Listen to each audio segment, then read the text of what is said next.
Hey, what's up, guys? This is Brendan with Evoke Bike. We're back with block number 5 of 5 blocks to racing. And this one is really more to help you spark some questions that you can ask yourself that you can apply to your own training and hopefully upcoming racing. The block 1, 2, and 3, you're going through aerobic workouts. It's not brain surgery. It should not be complicated. So we kind of were able to lay out the different workouts and what you should do in the gym midweek and weekend. And then in block 4, we kind of took all of those and you had to go a couple different ways depending on where you're racing next month. You have a few months to go. There are a few different scenarios and ways to play that. But I think a lot of that video was just questions that you could ask yourself. You find out the answers and then you apply them to your training plan. So block 5, it's super individualized at this point, and obviously COVID has thrown some wrenches in everyone's plans. So I would take this as if it's a normal season. This series will be really good to apply to your 2022 season. Hopefully everything is back to normal by then, but who knows? But I think, the biggest question that comes up now is, well, COVID's happened, so how do I even plan? A lot of us can't plan. Some people are lucky and they're feeling able to race and they have races in their area and they're kind of off and running or biking, we should say. Other people are waiting until they get a vaccine. Other people don't have races going on.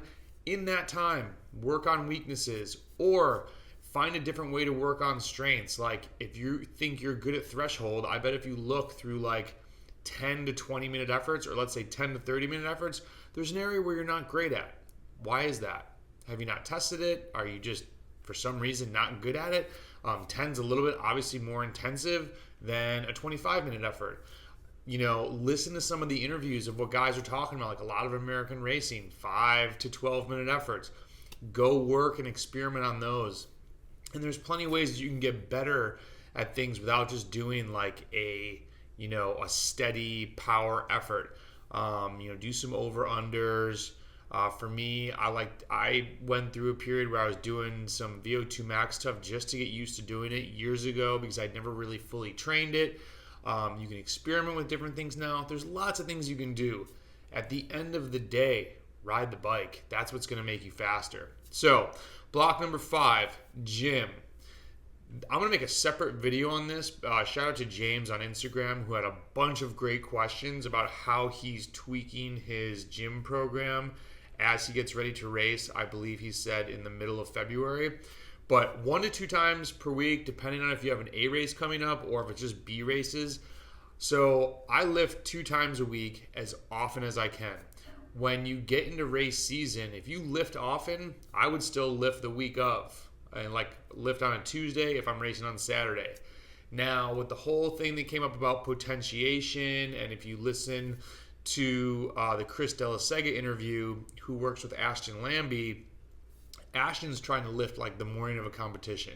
For me personally, while I had great success with potentiation, like activating more muscle mass so that when I went to do intervals that day, I was riding really well, that's not going to be possible for me to get to a gym before a gravel race or a road race or things that I participate in. So I've stopped lifting on the days of hard intervals for 2 reasons. Number 1, I was having a harder time finishing really tough sessions at the end when it's like the 50th minute of the workout or the 45th minute of the workout. And I also don't want to have my body become used to only going hard when I've lifted. Like, we're creatures of habit. So I've shifted my lifts to endurance days, which for me are Wednesday and Saturday. And if I'm going to be racing in an A race, I probably won't lift that.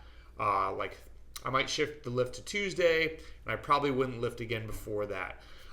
Now, you can, and look this up in the literature, this is what I've heard and I've read online, of maintaining your strength gains with 1 lift every 2 weeks. Some say like once every month. I think that's a little far-fetched. But if you just continually get in the gym, you're not going to gain, but you're going to maintain. Focus on the big lifts, the squats, the deadlifts, your overhead press, and do some tertiary stuff, but you'll be good with that. Midweek, you're doing race-specific intervals, and then either double down on your strengths or address your weaknesses. And I think that is sort of like confusing at times. Like, how do you know? Do you double down on strengths or do you address a weakness? I would say something, double down on a strength. You're pretty good at time trialing. There's a national TT coming up. Obviously, you're working on some of that. Or there's an Omnium coming up, and you know the TT is going to be very critical. I would work on that.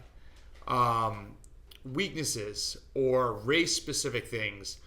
I went and did. I can't remember the name of what was the name of the race now. It was a 5-minute climb, like 7 times down in Alabama. I was doing 5-minute intervals because I knew I had to get over that with max watts. And then weekends, you're racing, or you have, you know, a race every other weekend, so there's some hard group rides. Try to take, I mean, it's still February, take one hard ride on the weekend. Or if you're going to do 2 races, that's fine, but I wouldn't race and then go do the group ride. Because then if you're doing 2 hard sessions also, because it's only a B race, now you're doing 4 hard sessions, and the next week, it's just not very sustainable. I mean, 4 is a lot.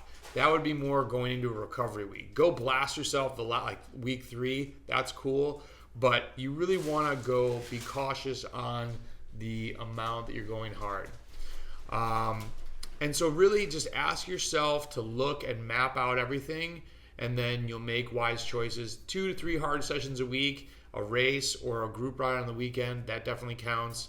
And you should be good to go. So this video really should more help you think about how are you addressing the gym, and how are you putting together your races, your weekend group rides, and then your training sessions based on, are you doubling down on the strength, are you working on weaknesses? And again, it's weird with COVID, but think about it as a normal season. End of the day, ride the bike, you will improve. Hit me up with questions, Brendan at Evoke Bike. If it's helpful, please share it with a friend. Don't forget we have a podcast that has exclusive podcast-only content, just things that I don't have time to film and edit. So we appreciate your help with that, and talk to you soon. See ya.